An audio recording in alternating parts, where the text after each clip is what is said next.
Welcome to the P.A.S. Report Weekly Roundup Podcast. The P.A.S. Report provides an honest analysis on the critical issues that matter to you without the biased media filters. Here's your host, Professor Nicholas Giordano. What's up, everyone? Welcome to the P.A.S. Report Podcast. This is your host, Nick Giordano.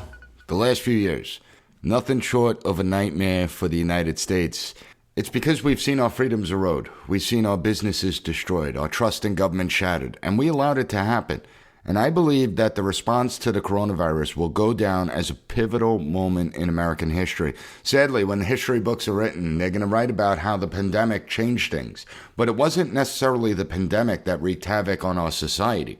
It was the response to the pandemic that wreaked havoc. It was the people just blindly and obediently complying that wreaked havoc. The damage inflicted on our society by the pandemic response, it's staggering. Over 40% of small businesses closed permanently, millions of lost jobs, mental health issues surged, the education of our children was completely disrupted. You had many suffering from isolation, loneliness, basic proficiency levels at 30-year lows, academic achievement gap at its widest levels.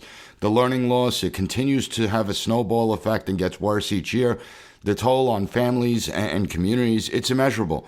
The effects are going to be felt for decades. But the truth, it's finally starting to come out. However, it shouldn't be this way because the truth was there the entire time. It's just that so many chose to ignore the truth, and some still want to ignore it. Those who spoke out against the response in the draconian decrees were censored, silenced, marginalized, shunned. And it turned out that you weren't allowed to push back or ask any questions. If you did, you were criticized for wanting to kill grandma and grandpa.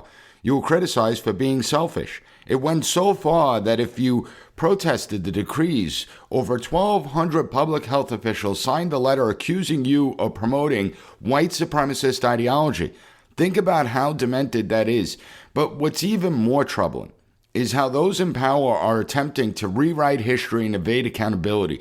They deny their role in opposing the draconian measures of school closures and lockdowns and mask mandates, forced vaccinations. They gaslight the public by denying the origins of COVID, blaming others for their failure. They manipulate the narratives to absolve themselves of responsibility for the devastation that they caused. As someone with experience in emergency management, as someone with a deep understanding of American government and the Constitution, it's frustrating to watch these officials distort the truth and escape culpability, but we cannot let them get away with it. We must hold them accountable for their actions, demand transparency, demand honesty, demand accountability. In this episode, I am going to expose the COVID authoritarians who are attempting to rewrite history. I will call out those distorting the truth, manipulating public perception. I will not allow them to reshape the narrative or escape accountability. It's time to reclaim our freedom, our rights, our future. Before I get into the meat of the episode, make sure you subscribe to this podcast so you never miss an episode. Also visit the PAS Report website, pasreport.com, for my latest articles, previous episodes, sign up for the newsletter, and share this episode with your family and friends and on social media. Now jumping right in. The reason I chose to do this episode is threefold. You had Dr. Fauci's interview with the New York Times, Randy Weingarten, the head of the American Federation of Teachers, testified before Congress, and you have Governor Gavin Newsom going coast to coast in his effort to raise his profile. It's not like his presidential ambitions are a secret. In all three of these cases, we continue to witness revisionist history take place. They continue to lie and deceive the public. It is sickening to watch and listen to. And I want to start off with Lord Fauci, because in his New York Times article, it was truly stunning. Remember, this is the weasel that stated, any criticism of him is a criticism against science. Lord Fauci believes he is the embodiment of science. That's what a raging narcissist he is. Follow the science, trust the science. Follow the science has become trust the plan. That's what it's become. You want to talk about a cult, Lord Fauci, those are the cult, the people that still support this guy. In Lord Fauci's interview with the New York Times, he was asked about the economic impacts, and here's what he said. Quote, I am not an economist. The Centers for Disease Control and Prevention is not an economic organization. We looked at it from a purely public health standpoint. It was for other people to make broader assessments, people whose positions include but aren't exclusively about public health. Those people have to make decisions about the balance between the potential negative consequences of something versus the benefits of something. Ultimately, he's trying to suggest that he deferred to other officials to balance concerns regarding the other issues, especially the economy.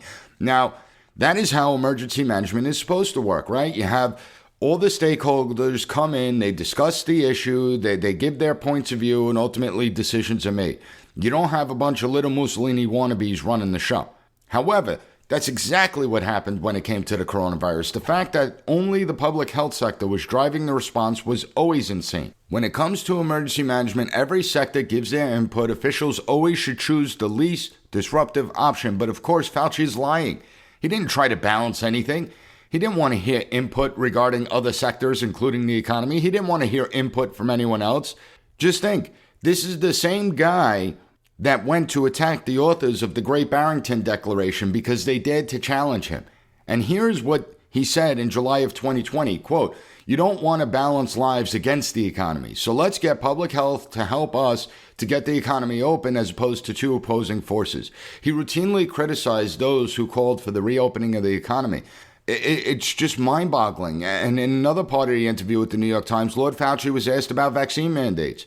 His response today, "I really don't know if vaccine mandates were harmful. I wish I had an answer, but some very strange psychodynamics were going on in the country." Yet this was Lord Fauci in 2020. Quote, "We know that mandates work. Although you'd like people to do it on their own accord, sometimes mandates actually can help in that regard. As sensitive as an issue as that is, it really is about getting people more vaccinated." So he has no problems with mandates, and mandates don't work. That's the whole reason that I'm doing this episode, right? Because of the mandates. We were at each other's throats because of the mandates, because of the little Mussolini wannabes. People lost their jobs, had their livelihoods destroyed because they refused to do what their overlord, Lord Fauci, was trying to dictate to them to do. Now, Fauci will always say, well, I didn't put in place the mandates, I just gave the recommendation. But see, that's the point.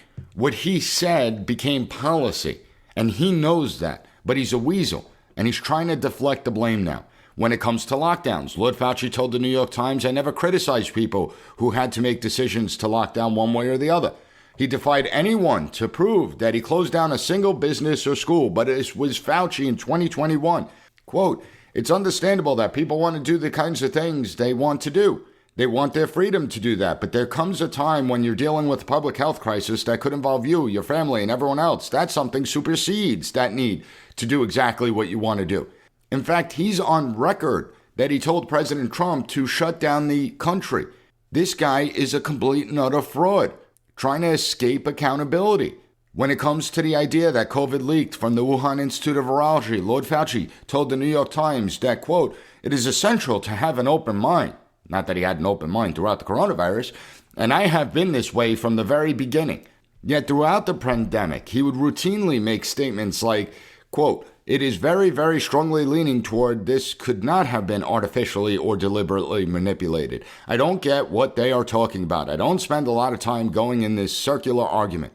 When it comes to masking, Lord Fauci said just the other day, from a broad public health standpoint, at the population level, masks work at the margins, maybe 10%. He explained, but for an individual who religiously wears a mask, a well-fitted KN95 or an N95, it's not at the margin, it really does work. Really? 10%? That's it? That is what justified years of this miserable policy, forcing people to mask up to the detriment of their own health, and you had all these morons out there? Oh, masking doesn't hurt oxygen levels. It doesn't decrease your oxygen levels. It doesn't change your breathing in any way. It doesn't impact your health overall. These monsters force little children to mask up for 6 to 8 hours a day. 6 to 8 hours a day. We were one of the only countries that actually did that actually mandated masks on anyone under the age of 12. And look at the detrimental impact it's had. It really is sick, and it should be criminal in my opinion. Let's be honest. It's not even 10% at the margins. I did an entire episode breaking down the studies of masks, and these studies were all conducted prior to the coronavirus, so all the data was there. The fact that he says, well, KN95 and N95, those are the masks that really work. The cloth mask, garbage. Surgical mask, garbage. Are you kidding me? That's what they were pushing out there. In October of 2020, he did an interview talking about how cloth masks work and provide great protection. They lied. When it comes to surgical masks, it's funny because 6 months ago, a study came out, and the study showed that for the first time, we found microplastics deep in the lungs. And it really is astonishing. I'm reading through the study, and I'm waiting for them to say Well, surgical masks. People were wearing surgical masks for 1-2 years, and surgical masks contain microplastics. Instead, the article never even brought up masks. And it talked about how microplastics exist in everything, how we're surrounded by microplastics. We've been surrounded by microplastics for 40, 50 years. To say that microplastics found deep in the lung today are a result of the microplastics that we've had in our society and our environment for 40, 50 years is ridiculous when you just force people to mask up wearing stupid surgical masks, and you never even told people how to wear them properly, that there's a 4-hour maximum time period that you wear a surgical mask, that the second you touch it, the mask is tainted, you got to throw it away, that the mask breaks down relatively quickly, especially if there's moisture in it. They never even gave you the instructions on how to wear these things. People were wearing masks for 1, 2, 3, 4 weeks at a time, constantly reusing the same mask, putting it in their pockets, throwing it in their car. It was disgusting. But now he says, oh, well, it only works 10% at the margins. But the worst is how he's trying to deflect blame for the school closures. And it reinforces what a weasel he is. He wants to play semantics. I didn't shut down businesses. I didn't shut down schools. I wanted children back in the classroom. He knew damn well that the recommendations he issued would be followed to the T. And he knew that most officials would do whatever he recommended. Mark my words. If Fauci would have issued a recommendation to reopen schools, they would have been reopened immediately. But he didn't do that. He called for the continued closures, destroying an entire generation of students. And he wasn't alone. The head of the teachers union, Randi Weingarten, she's another one. We're going to take a quick break. When we get back, I'm going to talk about Randi Weingarten, her testimony before Congress, because she's another one that needs to be held accountable. So sit tight. We'll be right back. Listen up, P.A.S. report audience. Experts say that China is hoarding a massive amount of food. They're soon going to have over 2/3 of the globe's corn reserves, over half its rice reserves, and over half its wheat reserves. But when asked about it, China lies. And one expert says that they, of course, will never admit to doing something like that. Well, what does China know that we don't? When it comes to the global food shortages, China is the canary in the coal mine.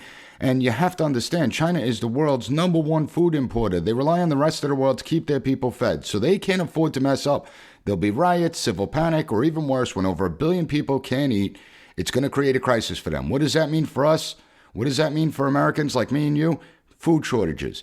That's why it's a smart idea to stock up on a kit of the best-selling 4 Patriot survival food. Create your own stockpile of the best-selling 4 Patriot survival food kits. It's hand-packed in the United States. The kits are compact, stack easily. They have different delicious breakfasts, lunches, and dinners, and I can attest to that because I use 4 Patriots, and their 5-star reviews on the website rave about the flavor and taste. Right now, you can get 10% off your first purchase of 4 Patriot survival food by typing in the code P.A.S. at checkout. Just go to 4patriots.com, use code P.A.S. to get 10% off your first purchase of 4 Patriot survival food. That's 4patriots.com. Use code PAS.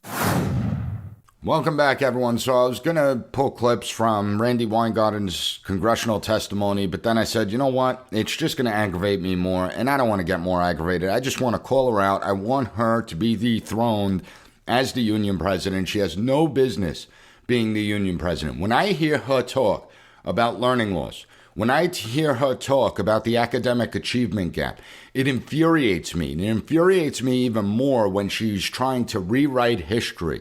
She said at the congressional hearing that she wanted to get schools open in February of 2021, that she was pushing for that. That is a lie. That is a bold-faced lie. It's nonsense. Not for nothing. First of all, we shouldn't have waited till February 2021, and that didn't happen. I'll get into that in a second. Okay, I did an entire episode in July and August of 2020 saying that we need to reopen the schools immediately. And it's because I saw the destructive nature of remote learning. Remote learning is not learning, especially in a K-12 system. 5, 6, 7, 8-year-olds are not paying attention to what a teacher's saying through Zoom. It's difficult enough to get college students engaged online. Even they don't have the discipline. Maybe grad students, that's different. Professionals, those going for their master's or maybe a PhD, that's a different story. But remote learning was a fraud from the beginning. I knew it. Most in academia knew it. Teachers pretended to teach and the students pretended to learn, but no one really learned. You had the AMA, the American Medical Association, the American Psychological Association. For years prior to the coronavirus, they were warning about screen time. And then what did we do? We quadrupled the screen time of children. making them socially inept, unable to communicate in person, unable to look people in the eyes when they're talking. The American Medical Association, the American Psychological Association, the American Pediatric Association, they all endorsed this policy. They endorsed it wholeheartedly. You had academic scientific journals that were endorsing this policy, even though we knew the destructive nature of it. We had a Harvard study talking about how students lost 30% just from March of 2020 when the lockdown started to June of 2020. They lost 30% of the material that they were supposed to learn. So we all knew that this was going on. You have Randy Weingarten, the fraud that she is up there, stating, we realized in February of 2021 that remote learning wasn't good and I worked day after day after day trying to get the kids back in classroom. Nonsense. She did not. Instead, she colluded with the Centers for Disease Control and the White House in order to keep schools closed. They let her write the recommendations for school closures. She's another fraud. She's another one that says, oh, well, it wasn't me that closed down the school. It was the officials that closed down the school. She knew damn well that her voice, she has the strongest voice in the unions. And she knew that they would do whatever she said, whatever she wanted. Understand that Randy Weingarten and the teachers' unions give millions upon millions to the Democrat Party each and every year. Randy Weingarten and the teachers' union have direct access to the governors, have direct access to the White House itself. They have direct access to President Biden. If she really wanted to get students back in class, she could have done that. She could have said, I want them back in class, and I would guarantee you a week later, schools would have reopened. Instead, in some cases, schools remained closed for 2 years. We lost track of 1 million students that never logged in once, just disappeared from the education system, still haven't returned back to school. Well, think about that. We know what the potential earnings are, right? We know that if you don't get a high school diploma, your earnings throughout your lifetime are dramatically decreased. And 1 million students are gone. And where are they gone? They're not coming, they didn't leave from the rich suburban communities. Remember, the rich suburban communities, their schools opened. Many of the schools in the rich suburban communities were open within 6 months to a year. It was the already struggling schools. It was the schools in the most vulnerable areas that served the most vulnerable peoples, underrepresented communities. The ones that the Democrats and people like Randy Weingarten claim they care about. They don't give a hoot about these people because they destroyed these students. And when I say that we're going to see this for decades, we are seeing it. Throughout the coronavirus, students weren't learning. Even when they did return and they were dutifully masked up, they still weren't learning. Socially distancing, they didn't have proper interactions. And so they weren't retaining information. Yet every student was still cycled through the system. They were cycled through to the next grade level. Even though they never mastered the basic concepts that they were supposed to learn in the previous grade level, they were still bumped up to the next grade level because God forbid we hold students back. God forbid we actually do the responsible thing and help those students. Instead, we just pushed them up to the next grade level. And what do you think happened? This isn't rocket science. What do you think happened? Do you think they caught up on the material? Do you think that they caught up on the material and then learned what they were supposed to learn in the next grade level? And the answer is no. They continue to fall further behind. They can't read. They can't write. Unable to do math. New report came out. 5% of Detroit schools, only 5% meet basic proficiency levels. And when I say basic proficiency levels, I mean basic, like the bare minimum.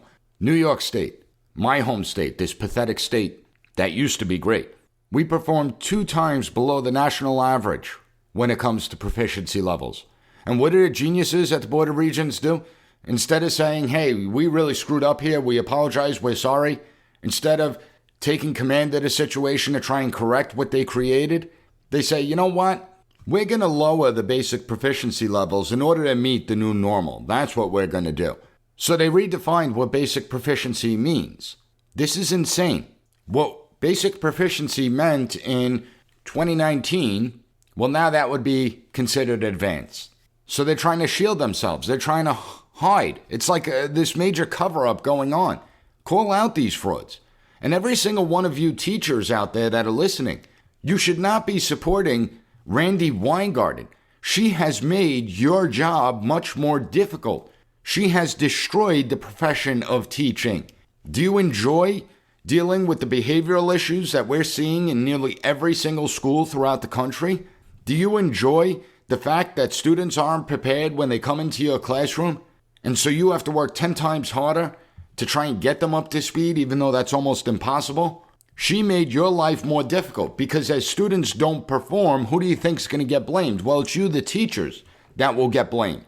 Instead of Randy Weingarten, the union boss. Why do you support this fraud? She has no business being involved in education. When students come into college, they're not ready for college level work anymore. We were already having problems prior to the coronavirus. Now it's metastasized. And you have Randy Weingarten trying to rewrite history, making it as if she played no role in the school closures. The damn schools got everything they wanted during the coronavirus. They all got tons of money. Half them didn't even spend that COVID money. The results are abysmal, and yet nothing's being done.